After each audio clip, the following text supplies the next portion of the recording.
Jadilah kehadiran kita itu memberikan kontribusi. Kalau datang awak kece orang, deh lah tibonyo. Nampak wajah bahagia karena kehadiran kita ini minimal tidak akan menambah masalah, tapi minimal akan mengurangi permasalahan. Tapi kalau lah tibo awak kece orang, deh lah tibo lupa jago. Maka sungguh kehadiran kita itu sangat-sangat buruk sekali. Di dunianya jelek, akhiratnya pasti celaka.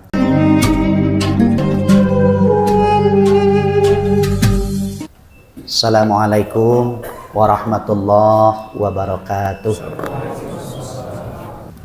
Alhamdulillah, alhamdulillahilladzi arsala rasulahu bil huda wa dinil haq liyuzhirahu ala dini kulli wa kafa billahi syahida.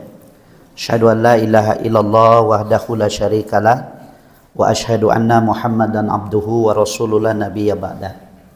Allahumma shalli ala Muhammad wa ala ali Muhammad.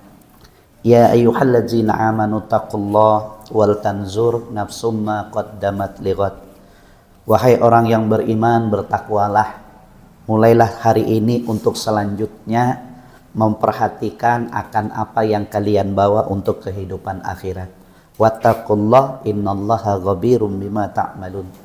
Maka bertakwalah kepada Allah karena sesungguhnya Allah mengetahui apa yang nampak dan tersembunyi pada setiap kita. Qala Allah Ta'ala fil Qur'anil Karim, a'udzu billahi minasyaitonir rajim. Bismillahirrahmanirrahim. Wa im minkum illa wariduha.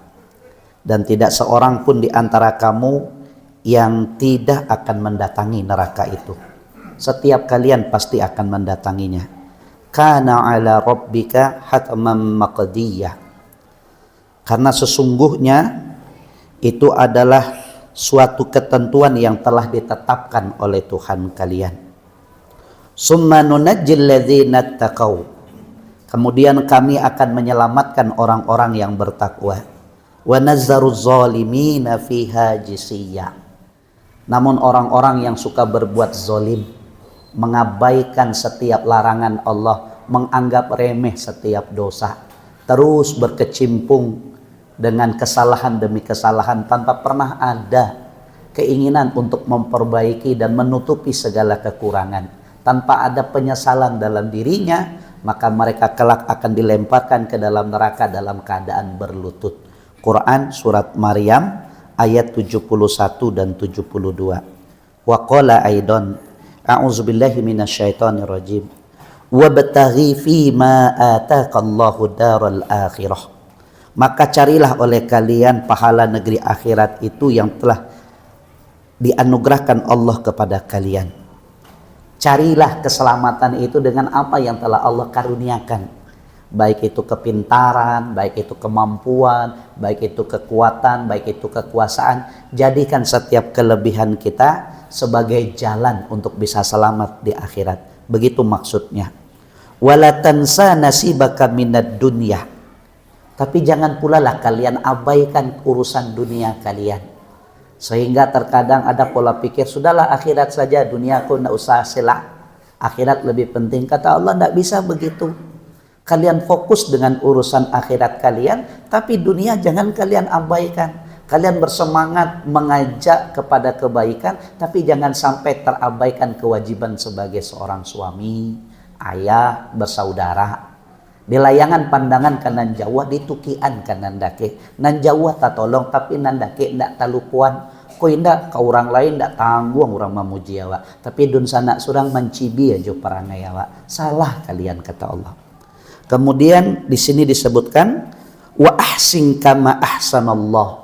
Maka sukalah kalian berbuat baik sebagaimana Allah telah banyak berbuat baik dalam hidup kepada kalian. Ilaika wala tabghil fasada fil ard. Kemudian kata Allah, dan janganlah kalian berbuat kerusakan di muka bumi ini. Innallaha la yuhibbul mufsidin. Karena Allah tidak menyukai orang-orang yang suka berbuat kerusakan. Jadilah kehadiran kita itu memberikan kontribusi. Kalau datang awak kece orang, deh lah tibonyo. Nampak wajah bahagia karena kehadiran kita ini minimal tidak akan menambah masalah, tapi minimal akan mengurangi permasalahan. Tapi kalau lah tibo awak kece orang, deh lah tibo lupa jago.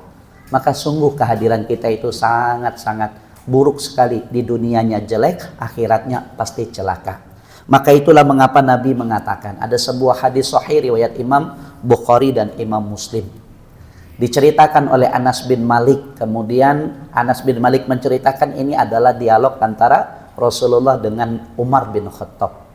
Apa kata Anas bin Malik? Marru bi janazatin fa asnau 'alaiha khairan. Jadi ketika kami sedang bersama, sedang berkumpul, atau mungkin kayak sekarang inilah di rumah sakit. Ketika sedang di rumah sakit dapat kabar atau lewat satu jenazah telah meninggal dunia. Lalu apa kata yang berkumpul? Dia meninggal lo apa tuh? Akece orang nan di sebelah, dia sangai nah eloknya orang tuh. Akece kawan di sebelah, dia sangai pamurah. Akece kawan sebelahnya panyapo wana. Akece kawan sebelah, intinya khairan. Setiap respon ketika jenazah itu lewat, semuanya baik. Maka Nabi yang ada waktu itu langsung berkata, wajabat, wajib untuknya. Kemudian Anas mengatakan, summa marru bi ukhra fa asnau 'alaiha syarran. Di waktu yang lain, ketika kami juga sedang bersama, kayak kita inilah mungkin, diumumkan meninggal salah seorang karyawan rumah sakit, atau ada warga yang hidup di sekitar sini yang hari-harinya sering bertemu dengan masyarakat sekitar. Bukan pendatang. Kalau misalnya pasien ini kan pendatang. Ini orang mukimin. Otomatis setiap hari kan sering bertemu. Meninggal dia. Lalu orang yang berkumpul tuh berkata, dia lah meninggal lo apa tuh? Akecek kawan sebelah, ya selah. Akecek kawan sebelah, mujua tuh. Akecek kawan sebelah, apa jatuh. Kalau itu responnya, maka bahaya ini.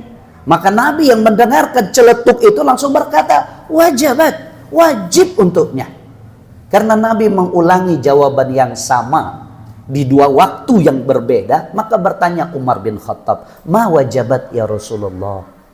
Apa yang wajib itu wahai Rasulullah? Kenapa wajib? Memangnya ada apa ya Rasulullah? Kurang lebih begitulah makna pertanyaan Umar ini. Kemudian Nabi mengatakan, haza asnaitum fa'allaki khairan fawajabat lahul jannah. Sebagaimana tadi kalian beranggapan bahwa jenazah yang pertama itu orangnya baik, kalian merespon baik, dia terkenal karena kebaikannya, maka gara-gara itulah Allah telah wajibkan untuknya surga. Jadi kalau seandainya ilmu kita yang bertambah, kecerdasan kita yang bertambah, pengaruh kekuatan kita bertambah, tapi tidak membuat orang memandang kita baik, maka celakalah kita di dunia. Di dunianya kita dipergunjingkan, di dunianya orang akan menolak. Mungkin di depan kita karena pengaruh kita, dia akan berkata, iya pak, tapi di belakang mencibi, Maka di dunianya kita celaka, akhiratnya akan jauh lebih celaka. Dan Quran surat Maryam ini mengatakan, maka mereka itu kelak akan diseret, dilemparkan ke dalam neraka dalam keadaan dalam keadaan sujud, dalam keadaan lututnya berlutut di hadapan Allah. Bahkan dalam berlututnya, sedang berlutut itu diseret.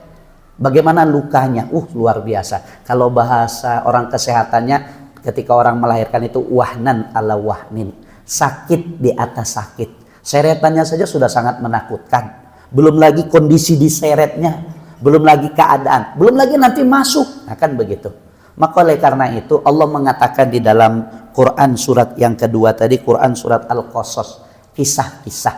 Allah mengatakan, maka carilah keselamatan untuk kehidupan akhirat kalian dengan apa yang Allah titipkan pada kalian hari ini. Pintu surga itu banyak, surga itu beragam namanya. Karena Allah tahu kemampuan kita, potensi kita tidak sama. Maka harapannya, peluangnya sama. Maka carilah surga itu dengan apa yang Allah titipkan pada diri kita. Bukankah penghuni surga itu terdiri dari 3 golongan, kata Nabi? Ada golongan orang-orang kaya, orang-orang hebat, orang-orang terpandang. Ada golongan kedua, orang yang terkenal dengan kebaikan akhlaknya. Atau ada golongan ketiga, orang-orang miskin yang menjaga kehormatan dirinya. Siapa di antaranya? Yang sekarang lagi viral misalnya, yang menjajakan minuman. Daripada dia meminta-minta walaupun menjadi buruh, sementara dia punya tanggung jawab dan dia tidak mengabaikan kewajiban sebagai hamba. Maka orang yang seperti ini, kata Nabi, masuk surganya dibanding orang kaya 500 tahun lebih dulu. Jadi kalau ditanya mana yang lebih baik, jadi orang kaya atau jadi orang miskin? Kalau lihat dari hadis ini, mending jadi orang miskin. Tetapi orang kaya punya peluang masuk surga lewat pintu mana saja. Kenapa? Karena peluang amalnya banyak. Kalau kekayaan itu membuat dia bisa berkontribusi dalam kebaikan. Tapi kalau kekayaannya membuat dia lupa, maka celaka. Maka inilah ayat sebagai pembuka khutbah kita. Maka angku-angku bapak-bapak kaum muslimin jamaah salat Jumat yang berbahagia, bersyukur kita alhamdulillah kepada Allah kalau seandainya dalam perjalanan hidup kita dimudahkan untuk selalu melakukan kebaikan, disentuh hati kita dan mudah tersentuh untuk kembali kepada Allah. Karena di dalam hadis Nabi mengatakan di antara tanda Allah mencintai seorang hamba, maka Allah jadikan dia faqih, memahami din, agamanya dengan baik. Jadi tidak harus gelar panjang. Ada orang gelar panjang, lah MA, dan sebagainya. Tapi antara ilmu dan kenyataan jauh beda. Tapi ada orang mungkin tamat SD, SMP, tapi setiap diajak kebaikan, dia orang yang semangat. Tidak penuh ke penuh ke bawah. Tapi tetap selalu terlibat. Jadi kalau ada orang yang gampang mengerjakan nilai-nilai kebaikan bagi agamanya, mudah tersentuh. Mungkin dia khilaf karena kurangnya ilmunya, tapi ketika dinasihati, dia mudah tersadar dan cepat kembali. Maka kata Rasulullah, ini satu di antara tipe orang yang Allah jatuh cinta kepadanya. Di antara hamba-hamba yang dicintai adalah Allah mudahkan dia untuk menerima kebenaran agama ini. Jadi oleh karena itu bersyukurlah hari ini kalau kita termasuk orang-orang yang mudah kembali kepada Allah Subhanahu wa taala. Karena perjalanan hidup kita ini kita tidak pernah tahu, tapi kematian itu pasti. Quran surat Maryam tadi mengajarkan kepada kita bahwa setiap kita pasti akan mendatangi neraka. Ketika ayat ini disampaikan, kita lihat asbabun nuzulnya, itu terjadi dialog yang panjang antara Rasul dengan para sahabat. Sampai-sampai dalam sebuah riwayat hadis itu diceritakan Abdurrahman bin Auf itu menangis luar biasa. Karena di antara sahabat yang diceritakan akan melewati Sirat itu dalam keadaan merangkak lah, kalau kurang lebih sulitnya, itu adalah Abdurrahman bin Auf. Padahal kita sama-sama tahu di antara 10 sahabat yang telah dijanjikan surga sementara dia masih hidup di dunia adalah Abdurrahman bin Auf. Makanya ketika Abdurrahman bin Auf itu akan meninggal dunia, dia tanya kepada istrinya yang membuat dia masih tetap bersedih hati, "Wahai istriku, masih adakah harta di rumah ini?" Kata istrinya, "Udah enggak ada lagi, udah. Semua sudah disedekahkan sesuai dengan instruksi. Jatah istri dikeluarkan, jatah anak dikeluarkan." Ini kan terkait hak mereka. Makanya bagi kita yang diberikan kelebihan harta, mulai sekarang ancang-ancanglah warisan itu. Jangan sampai itu pula lah yang menjadi penghalang angku-angku bapak-bapak masuk surga. Kenapa? Karena kita meninggalkan dunia menimbulkan polemik bagi keluarga. Karena harta ini luar biasa. Mangga harta, pilkada saya tidak berbunyi badun sana hanya gara-gara beda pilihan. Atau hanya gara-gara beda pendapatan. Nah ini kan luar biasa nih dunia ini. Maka kembali kepada cerita. Maka nangis Abdurrahman ketika ditanya, apa yang engkau gusarkan? Rasul pernah mengabarkan, kalaulah seandainya urusan dunia ini tidak mampu diselesaikan, maka Abdurrahman engkau akan sulit. Karena berjalan melewati Sirat itu seperti orang yang merangkak. Sulitnya luar biasa. Jadi gambaran cerita yang diceritakan. Kebenaran hanya milik Allah dan Rasulnya saja. Kan ini kan cerita keimanan. Maka apa kata mufassir ketika mencoba menjelaskan Quran surat Maryam surat 71-72 ini. Jadi sebagaimana dikutip ketika sahabat bertanya, apakah kita ini akan mendatangi neraka ya Rasul? Kata Nabi, iya itu ketetapan dari Allah. Dibacakan ayatnya. Lalu Nabi mengatakan, lalu sahabat bertanya, bagaimana dengan engkau ya Rasulullah? Hatta sekalipun itu aku sama, cuman Allah telah menyelamatkan diriku. Jadi bagaimana gambarannya? Maka dari penjelasan Nabi inilah maka para ulama itu menggambarkan. Jadi bagaimana kita bisa sampai ke surga? Maka kita mesti melewati satu penghubung. Nah, ketika di penghubung itu kita terkait atau ada pengait di bawahnya, maka kita akan terjatuh ke dalam dasar neraka. Maka digambarkanlah neraka itu ibaratnya ini ada satu termen nanti di kehidupan akhirat, ini surga. Kemudian di bawahnya neraka. Di sini dibentangkan sebuah jembatan namanya Sirat yang sangat tajam, kata Nabi, sangat licin. Setiap kali mereka berjalan maka akan ada pengait di bawahnya. Kalau mereka terjatuh maka mereka sampailah ke dalam neraka. Ada yang berlari secepat kilat, ada yang berlari secepat-secepat. Kan ada gambaran itu di dalam hadis. Lalu pertanyaannya, apakah itu yang mau kita bahas sebagai peringatan hari ini? Bukan, tapi siapa mereka yang dikait-kait itu? Maka inilah mengapa nasihat Quran surah Al-Qasas ini menegaskan kepada kita. Mengapa dipilih Quran surah Al-Qasas? Karena Allah mengatakan, wa kullan naqussu 'alaika min amba'i rasul ma nusabbitu bihi fu'adak wa ja'aka fi hazil haq wal mau'iza wa zikra. Sungguh cerita yang kami ceritakan kepadamu yang pernah terjadi pada masa para nabi atau kehidupan orang-orang terdahulu, itu tujuannya adalah untuk membuat kalian tidak mudah putus asa. Waja'aka fi hazihil haq, untuk meneguhkan hati kalian agar kalian tidak putus asa menjadi lemah sehingga kalian kehilangan harapan dari Allah. Maka diceritakan kisah-kisah terdahulu agar menjadi motivasi pelajaran ke depan. Waja'aka fi hazihil haq, agar kalian bisa melihat sebuah kebenaran di balik dari kisah itu. Wazikra wal mau'izah, menjadi peringatan dan menjadi nasihat bagi siapa? Lil mu'minin, bagi orang-orang yang beriman. Maka apa nasihat itu? Diceritakan Allah di dalam Al-Quran. Yang pertama, Quran surat Al-Infitar. Siapa orang-orang yang akan tersangkut dan jatuh ke dalam neraka itu? Nah, Allah mengatakan Quran surat Al-Infitar ayat 13-14. Innal abrara lafi na'im wa innal fujjara lafi jahim. Innal abrara, bagi mereka yang berbakti, innal abrara lafi naim, maka tempat mereka adalah satu tempat di surga yang penuh dengan kenikmatan sampai mereka ke seberang. Wa innal fujjar, tapi barang siapa yang karengkang, mada, tangka, gali, maka mereka akan jatuh ke satu tempat yang bernama jahim, panas dan menyala-nyala, tak pernah meninggalkan satupun yang masuk ke dalamnya. Maka tinggal kita lihat saja, ketika cerita tentang berbakti berarti personal dengan personal. Siapa itu? Anak dengan orang tua.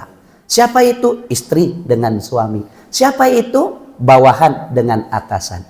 Kalau sifatnya sebaliknya gali, di muka pimpinan bakarajuan, di belakang menghindar, bahkan mungkin tidak bakarajuan. Beko laporan rancak, kenyataan jauh sekali.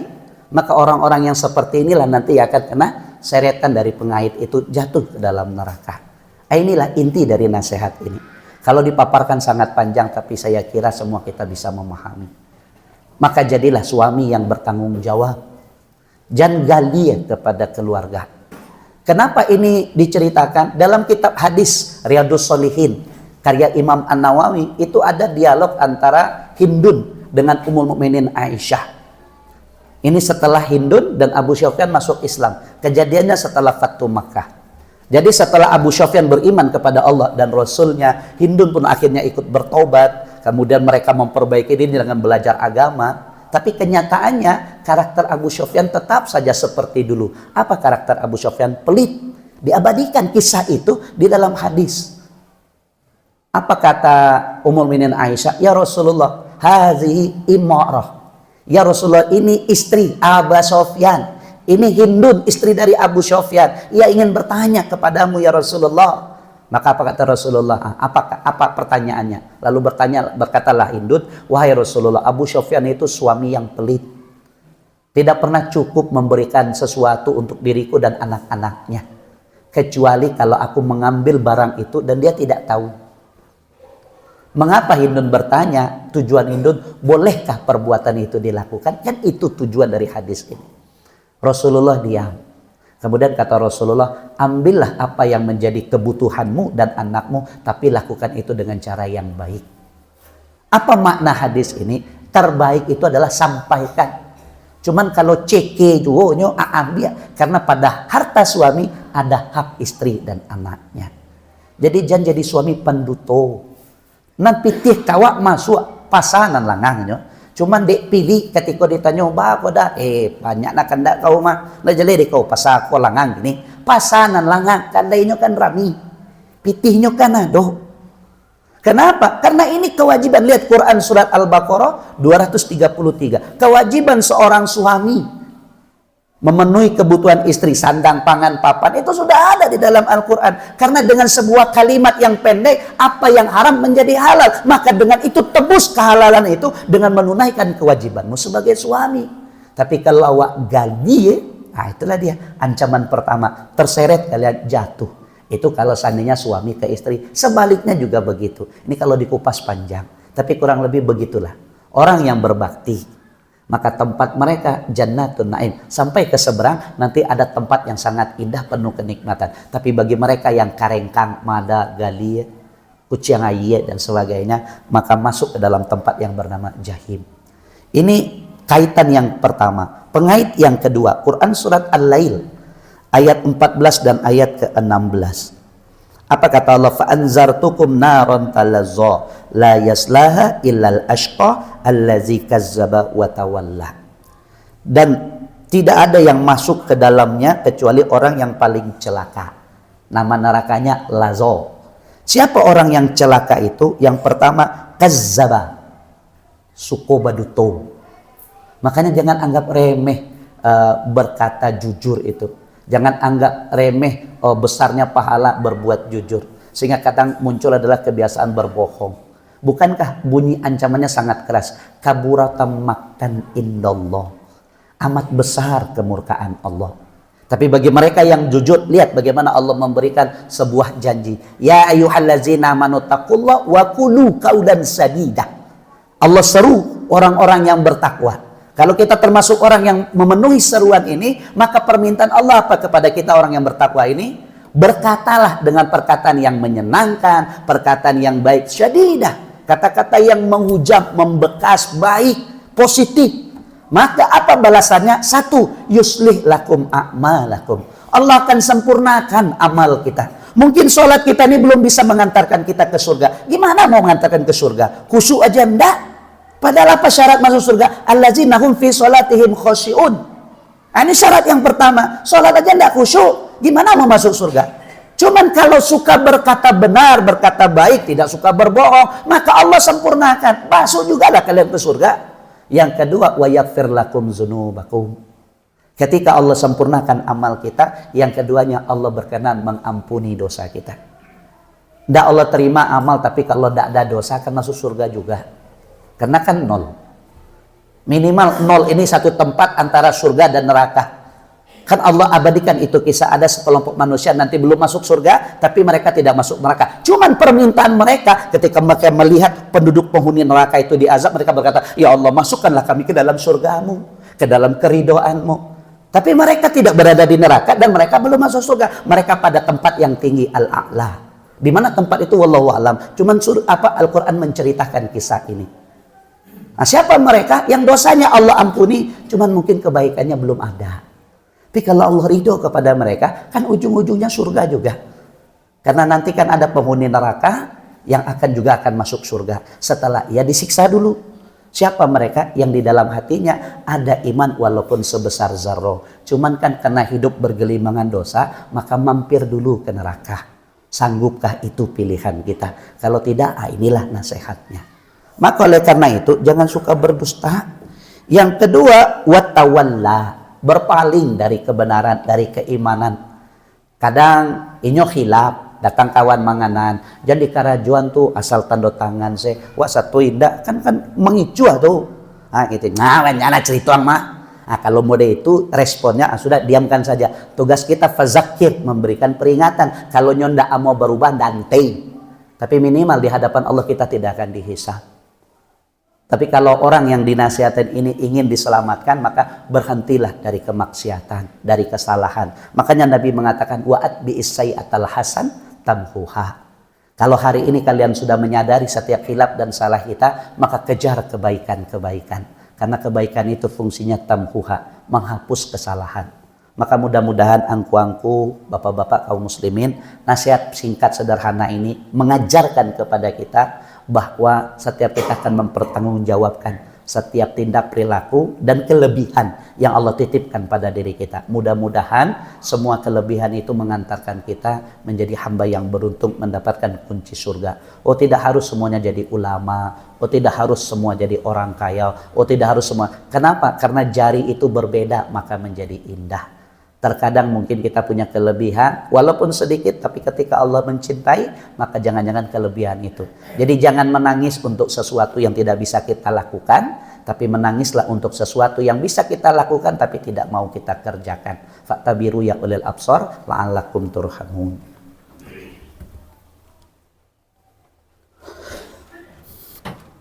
Alhamdulillah. Alhamdulillahillazi arsala rasulahu bil huda wa dinil haq liyuzhirahu ala dini kulli wa kafa billahi syahida. Asyhadu an la ilaha illallah wahdahu la syarikalah wa asyhadu anna Muhammadan abduhu wa rasulullah nabiyya ba'da. Allahumma shalli ala Muhammad wa ala ali Muhammad. Ya ayyuhallazina amanu taqullaha wabtaghu ilaihil wasilah.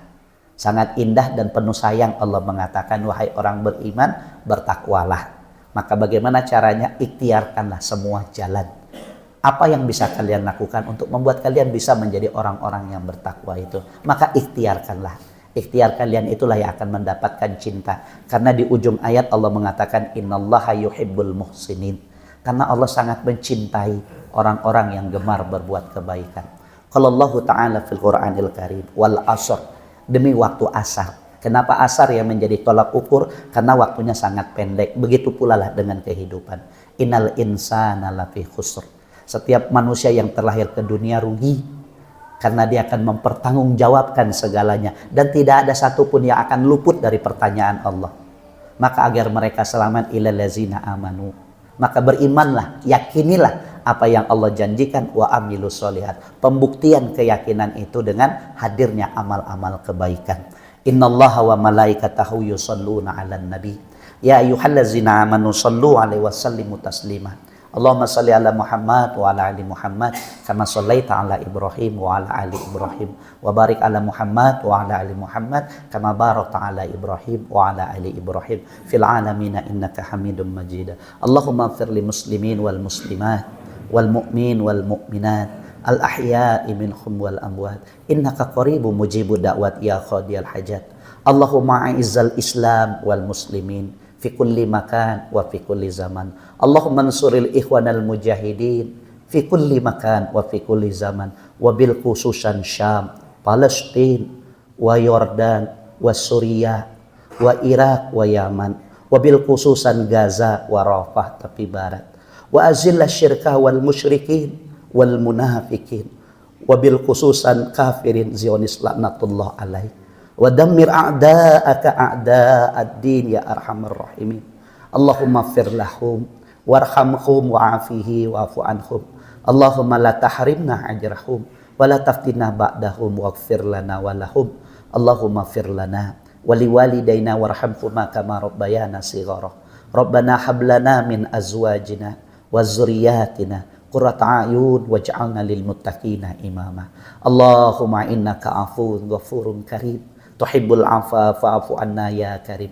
Rabbana zalamna anfusana wa illam taghfir lana wa tarhamna lanakunanna minal khasirin. Rabbana atina fid dunya hasanah wa fil akhirati hasanah wa qina azabannar. Ibadallah, innallaha ya'muru bil adli wa ihsan wa ita'izil qurba wa yanha 'anil fahsya'i wal munkari wal baghi ya'izukum la'allakum tadhakkarun. Wa la zikrullahi akbar. Aqimussalah.